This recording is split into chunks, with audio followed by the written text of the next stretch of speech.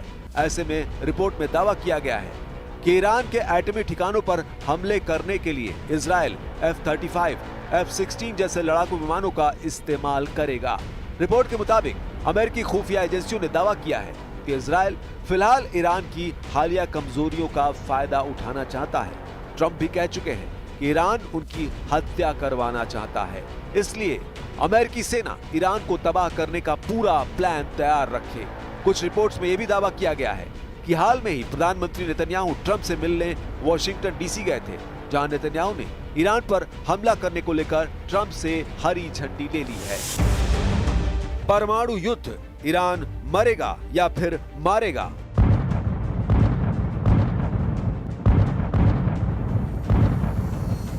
मई 2024 में IAEA ने बताया था कि ईरान यूरेनियम को 60% तक संवर्धित करने के लिए 164 IR-6 सेंट्रीफ्यूज का इस्तेमाल कर रहा है। उस वक्त अमेरिका, इजराइल के साथ साथ ब्रिटेन, फ्रांस और जर्मनी ने ईरान के 60% तक यूरेनियम के संवर्धन को बेहद गंभीर खतरा बताया था। इसी साल जनवरी 2025 में संयुक्त राष्ट्र के हथियार पर्यवेक्षकों ने चेतावनी दी थी कि ईरान के पास 12 परमाणु बम बनाने के लिए पर्याप्त मात्रा में यूरेनियम मौजूद है, जबकि ब्रिटिश मीडिया पोर्टल मिरर की रिपोर्ट में अमेरिकी भौतिक विज्ञानी और हथियार विशेषज्ञ डेविड अल्ब्राइट के हवाले से बताया है कि ईरान ने यूरेनियम का 90% से अधिक संवर्धन कर लिया है। अल्ब्राइट ने कहा है, अब ये एक सच्चाई है कि ईरान के वैज्ञानिकों के पास पृथ्वी पर प्रलय लाने वाले हथियार बनाने की जानकारी है। दोनों देशों के बीच एक दूसरे पर आरोप प्रत्यारोप लगाने का सिलसिला शुरू हो चुका है। ऐसे में माना जा रहा है कि ईरान और अमेरिका के बीच बढ़ती दूरी से होने वाली फाइनल वार्ता असफल हो सकती है और अमेरिका और ईरान के बीच युद्ध का बिगुल बच सकता है।